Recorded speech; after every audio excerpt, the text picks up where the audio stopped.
Good morning. I am super excited, over the moon actually, because this amazing person to my left is innovation personified. On this show, at Ask An Innovator, as you know by now, our mission is to dive deep into the mind, body, and soul of innovation. I prepare for these interviews, as any good host would do. In preparation for Sue Christie's interview, I came to the realization that I may have hit the innovative jackpot. Don Draper from Mad Men, a popular show based on an ad agency, said, "If you do not like what is being said, change the conversation." Well, let's start the conversation with the dawn of a new generation in advertising and multimedia. Sue Christie, welcome to the show. Thank you. Thanks for having me, Cole. Super excited. I'm super excited too. All right. So let's dive right into this. Okay. What are some of the pros and cons of running a company servicing the world out of downtown Port Arthur? Definitely a lot of cons. A lot of pros. Sorry, it's starting off negative. A lot of pros. As you know, we moved into this new location recently, downtown Port Arthur, and I'm going to say the best thing about moving down there is the food. No, I'm just kidding. But no, seriously, it is so much more. It's a vibrant area, and we're really enjoying it. And it's very creative down there. There's a lot of artists, and there's a lot of food, and there's a lot of hype. So we really, really enjoy being there. Obviously, the space that we've moved into, a lot bigger space. Yeah, it's, bigger, brighter. It's allowed us to, expand, to have more people in there. So we're all fitting in there. So that's definitely, a great move for us, and we're really enjoying it there. It's pretty fantastic. I think Shout Media, your company, moving downtown Port Arthur. A downtown, would you say that a downtown is the heartbeat of any community? Yeah, absolutely. For people that haven't spent a lot of time downtown, in Port Arthur, and Fort William as well is growing and establishing, and there's so much more going on there as well. But to answer your question, absolutely. When you come downtown and you feel that pulse of what's happening there, whether it's the arts or whether it's all the food that's happening, or there's a different event almost every night that you can attend if you go downtown. Definitely, I feel like that's becoming the real heart and the real pulse of our community for sure. Is Thunder Bay still divided into Port Arthur and Fort William, in your opinion? You know what? I have to be honest. I think that it is to some degree. I think that they're very unique aspects of both areas, and I think that it's not so much like different cities so much, but it's still sort of different areas that offer different services. My business was there for 8 years. I loved being there as well. There was a lot to offer in Fort William, right. and there was some great businesses, great restaurants there as well. And now I've just kind of jumped over to the other side for the next 8 years. So I've had the best of both worlds. Yes, refreshing it. Yeah. Right. So was it controversial? Is there a rift? Is there a competition between Fort William and Port Arthur? So you have this iconic, and I'm going to call it iconic, very innovative business, well respected. You're in downtown Fort William. You moved to downtown Port Arthur. Was there any controversy? No, none. Absolutely not. Right. No. I'm still in touch with a lot of, You're still allowed to go back to Fort William? I'm still allowed to go back to Fort William. Right. Yeah. No, I think everybody realized. Let's be honest. The reason I moved was we were down to one bathroom, and it wasn't working for us anymore. So everyone knew, and we just didn't have enough space to expand. And I actually spent a lot of time looking in that area because I wanted to stay there. That was where I started the business. That was my home. I liked it there. But we just found this opportunity when we went to Port Arthur, and we just found the opportunity, and it really, really worked for us. So no, I'm still allowed. I'm still doing business with businesses all over town. So it doesn't really matter. You literally have customers around North America. Yeah, we've expanded a lot. You're based in Thunder Bay. Yeah. How is it working out of Thunder Bay? Are you able to access and service your international customers out of Thunder Bay? For sure. My business is very much, as you know, in the cloud, web-based. So a lot of what I do, we Skype with our clients. I do get to travel quite a bit and meet with the clients. But one of the things that's so great about being here in Thunder Bay, and I'm really just starting to realize this, and this is a great thing for anybody starting a business here, our costs are lower than if I want to do business in Toronto. Right. And I do have, a small office in Toronto, but I don't have my primary staff there. I have them here in Thunder Bay because our costs are lower. So when I'm competing for projects, whether it's software development or websites or social media campaigns, they look at the talent that we have here, and we have talent. We have amazing talent. And they say, well, the costs are actually lower for what I pay for, the occupancy costs or the cost of doing business. So I can provide value added to my customers that are outside of Thunder Bay, and it doesn't matter to them. They don't really care as long as they're getting an amazing amazing product, which they are, Yeah. and they're getting that, project management. So when you think about it, we're actually in a great space because the cost of occupancy and the cost of doing business is lower in Thunder Bay, and yet we're poised for international business. Yeah, completely, and I think it's fantastic. Have you ever, has your mailing address being that of Thunder Bay, has it ever been a deterrent for a customer? Has anyone ever kind of went, well, why aren't you in LA, or why aren't you in New York, or why aren't you in Toronto, why aren't you in Montreal? You're in Thunder Bay. A lot of the clients that I meet that are outside of Thunder Bay, I meet with them. I'm still a big believer in, if I can, that one-to-one, Yeah. Developing that relationship, and whether it's through Skype or whether it's through an actual face-to-face meeting.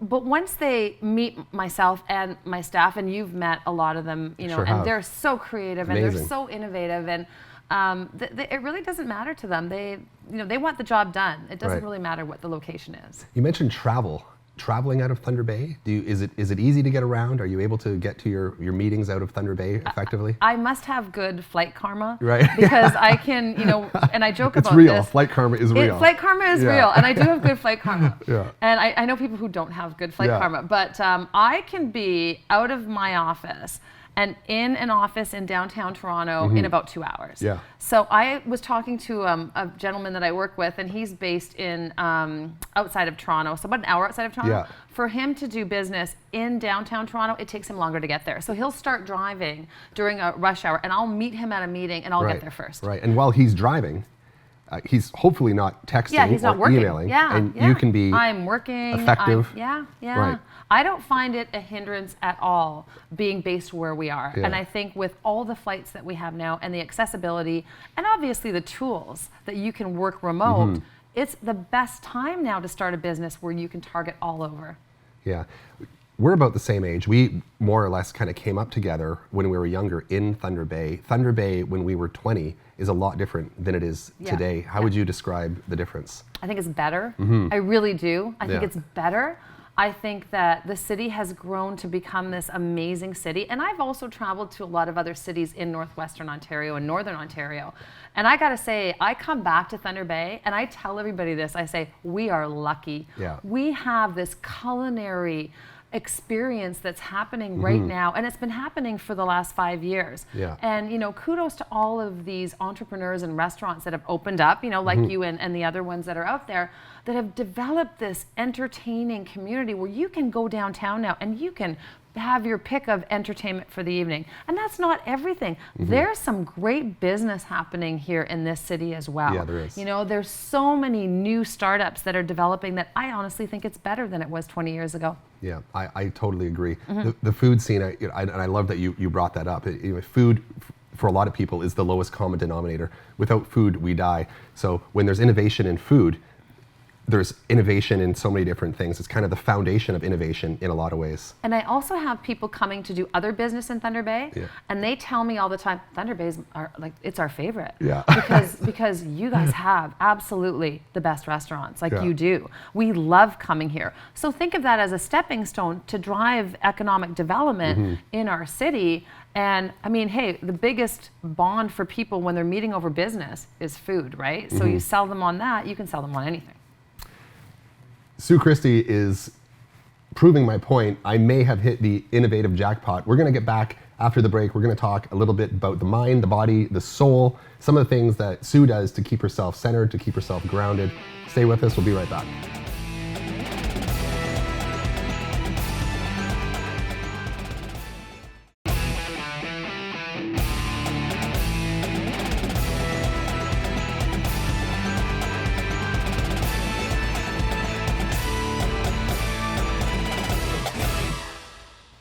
Welcome back to Ask an Innovator. We're going to talk to Sue a little bit about the mind, body, and soul. At the break, off camera, we were talking about some of the great benefits. We were just rambling, chatting about the beauty of living in Thunder Bay. One of the things that we all agree on, even some of the people not on this set, we were talking about how there's no traffic and how getting around Thunder Bay is really, really easy. Is that a benefit to you? Are you able to Maybe text and drive a little bit less because there's no traffic. Because none of us do it. We never text and drive. No, right? never Yeah. at all.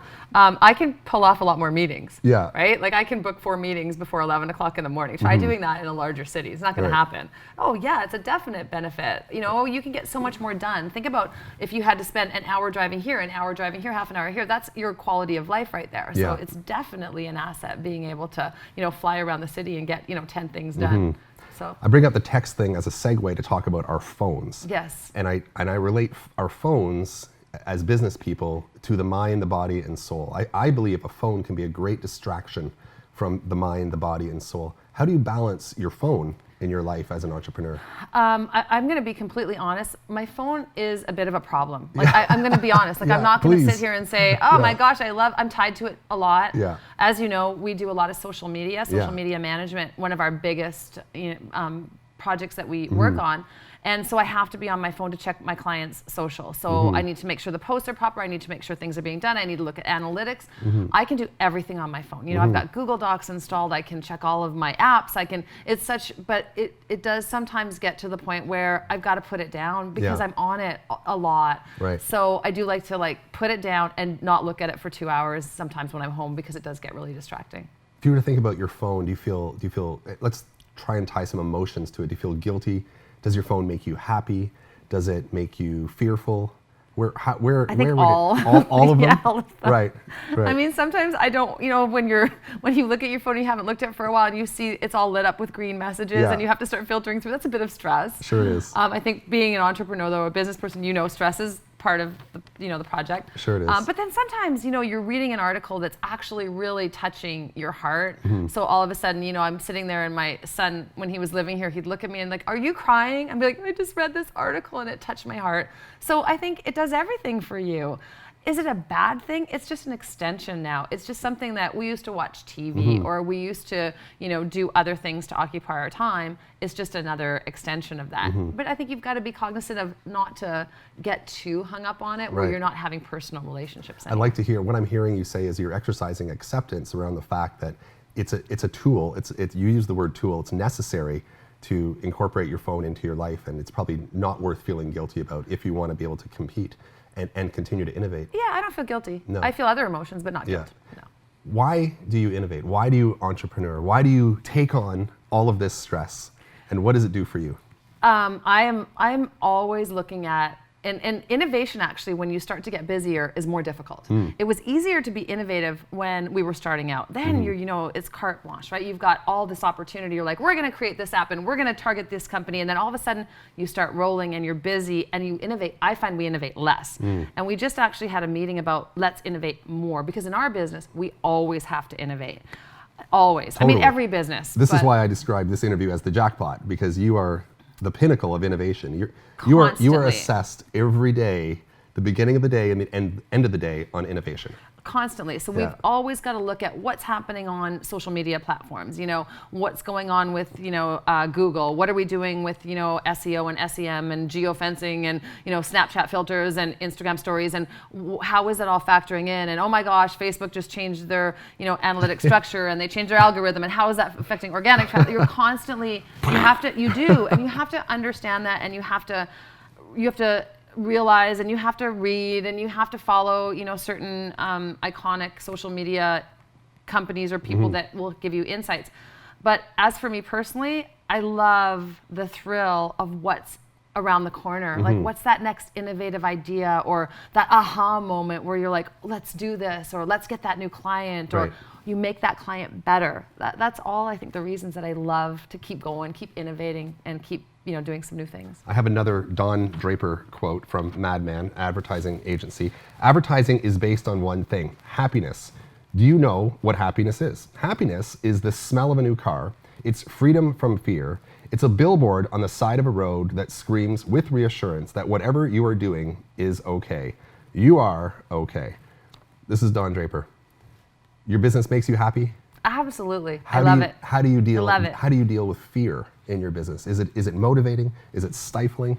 I think the thing is that you're always going to have some fear, and you're always going to make some mistakes. I mean, made mistakes. I've made mistakes. Guilty. I look at them now and I look back and I go, what was I thinking? Yeah. But you have to learn from those mistakes. And if you do, you're going to go to that, next level. Absolutely. I don't have a lot of fear anymore because if you try something and it fails, you realize that, well, it failed. What can we do now to make the next round better, or throw it, out, trash it because it didn't work? And we've done that. We've invested in apps where we go, you know what?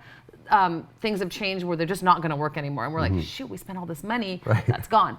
But I don't have fear for my business anymore.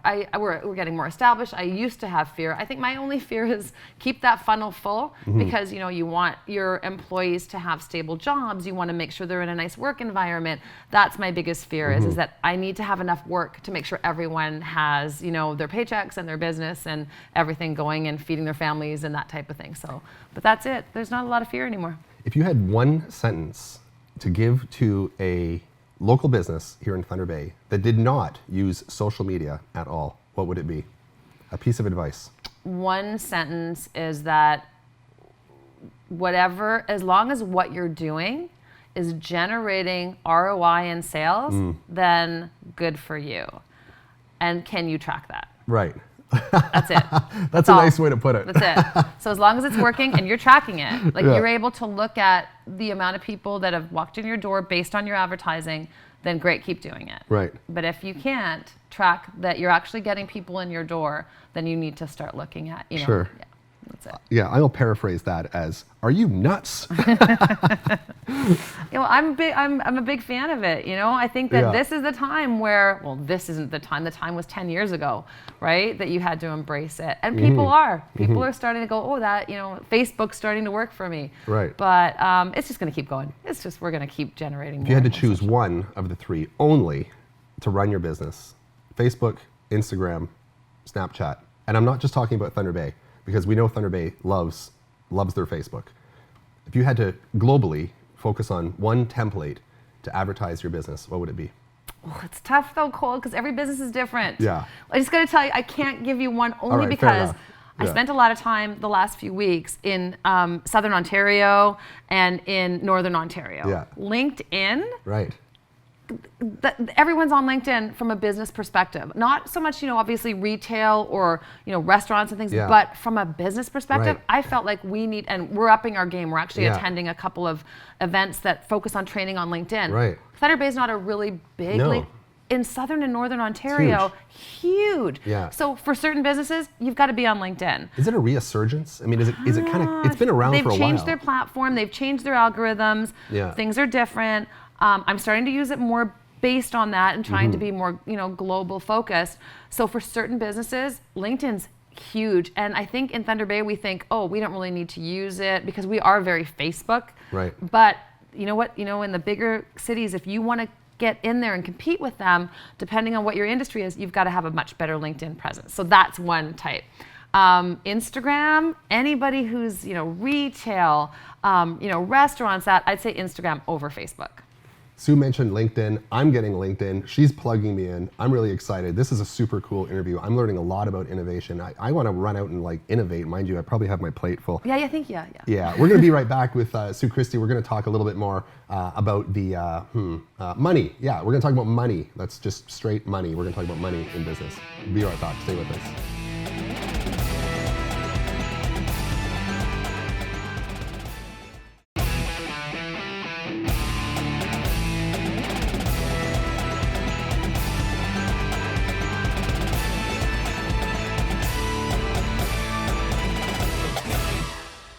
Some of the best conversations that we have on Ask an Innovator happen off camera. So I'm going to recap what just happened off camera again. Sue and I started talking about loving what we do. What we like to do and what we're good at are often one and the same thing. Often we're motivated by money. I promised we were going to talk about money. Is money important to you? Yeah, sure. I'm not going to lie. Money is important. Money is important to everyone. Sure it is. You can't pay the bills, you can't do what you want to do without money. Is it my biggest motivator? Absolutely not. It's not my biggest motivator. Yeah. It's not. And I mean, I have other motivators. Some people are very motivated by money. I'm more motivated by that challenge, like getting that big account or getting that new client, or seeing that new client send an email out to my team saying, we are so happy with what's happened. Like, the progress has been so great. Thank you so much for getting us on board. We're seeing returns. We're selling whatever it is that they're selling. I love that, and that's my motivator. So money, although money's important.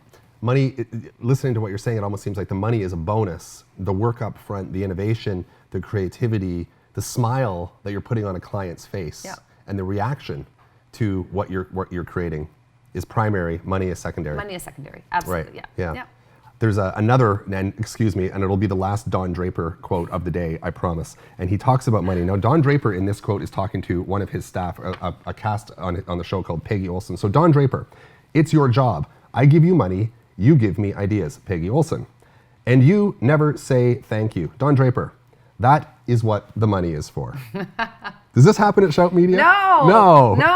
Does this happen in business? Never. I mean, you say thank you. No, you say thank you. That's it. Yeah. I mean, I think you can ask anyone that works at Shout Media. There's a lot of thank yous, not just from me, but there's thank yous from our clients. I mean, they're always coming in and saying thank you because the team is so strong there. Like, I have the best team. 100%. I do. Yeah. They are the best team. I could never do what I do, and I say that every day, without every single person that works there. I mean every single person. They're almost like the dream team. Yeah. And did they get paid? Yeah, absolutely. Would they do it without getting paid? Probably not.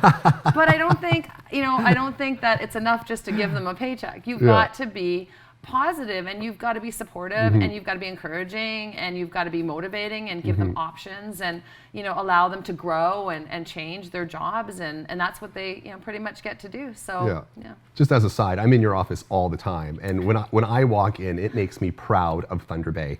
It is world class in there. It looks big city. I forget when I'm in your office that I'm in Thunder Bay, and I feel like I'm in New York. Oh, so thank you. It is very, very cool. You should charge admission, maybe.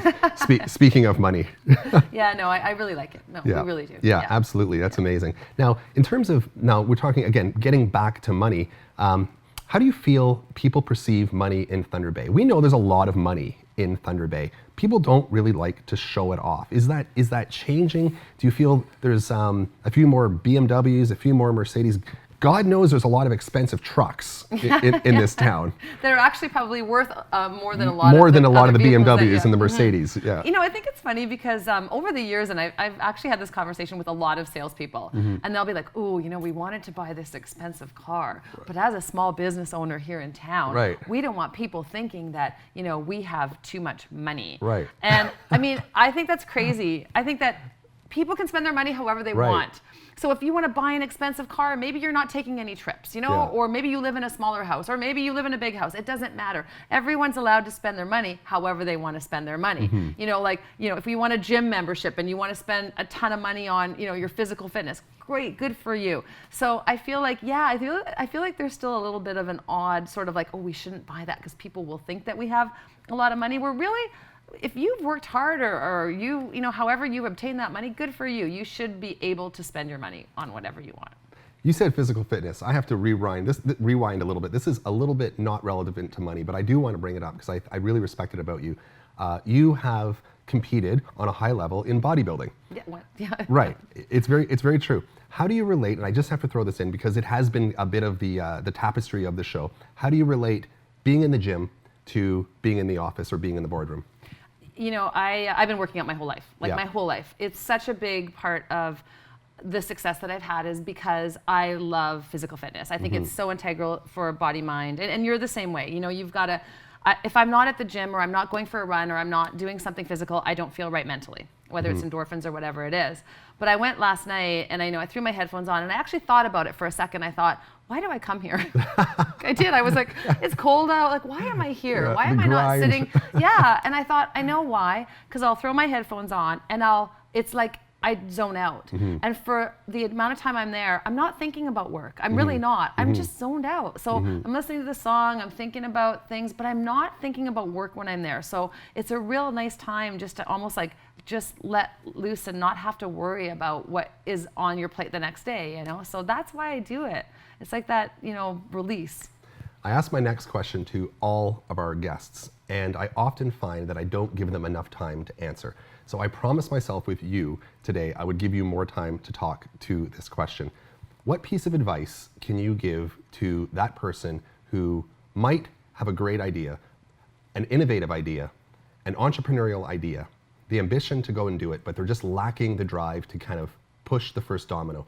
What piece of advice can you give someone to go and pursue their dreams? So there's so many resources out there for new young startups and entrepreneurs. And I don't think people realize how many resources are out there. Yeah.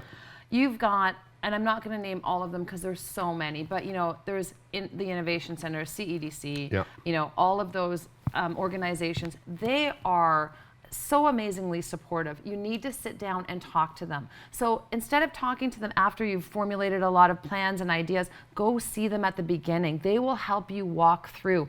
There's funding agencies to give you funding. Yeah. There's a lot of funding for you to create your website. There's all these different support groups that are out there. And I notice a lot of places, they come into my office and they say, you know, I need a logo, I'm starting my company. And I go, have you sought out some funding? Right.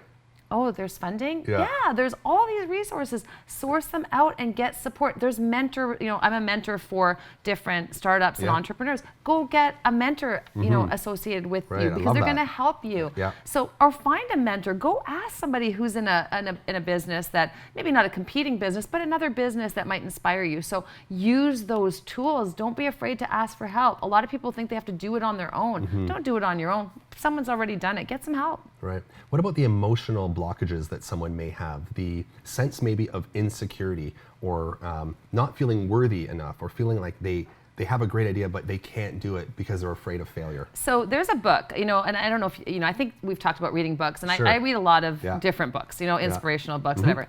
And I'm not sure if, I think it's called The Magic of Thinking Big, okay? Right. It's one of my all-time favorites. It's an old book. It was written in the 60s. Everyone should read that book. And the reason being is that the magic of thinking big teaches you that some of the least intelligent people in the world became extremely successful and extremely, generated a ton of profit. And you know how they did that? They did it with a lot of hard work. Right. You don't have to be the #1 student all the time. You don't have to know everything. And I think people become insecure because they think, oh, I can't do that. I'm not smart enough. I don't have the talent. I don't have, yeah, you do. You work hard enough. And there's so many proven cases of people that become so successful. They don't have to be the smartest, but they have to work the hardest. Work the hardest. You heard it here. I love it. I am totally blown away. Absolutely amazing.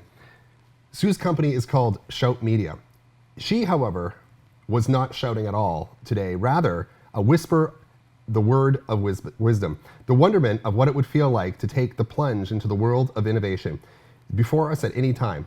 So like Sue, get out, create, innovate, open up a business, go down, maybe ask Sue to be your mentor. It's old school, it's real. Ask an Innovator is always coming up with innovative ideas and innovative guests like Sue. Thank you very much. Thanks, Cole. It was awesome. Thank you. Thanks.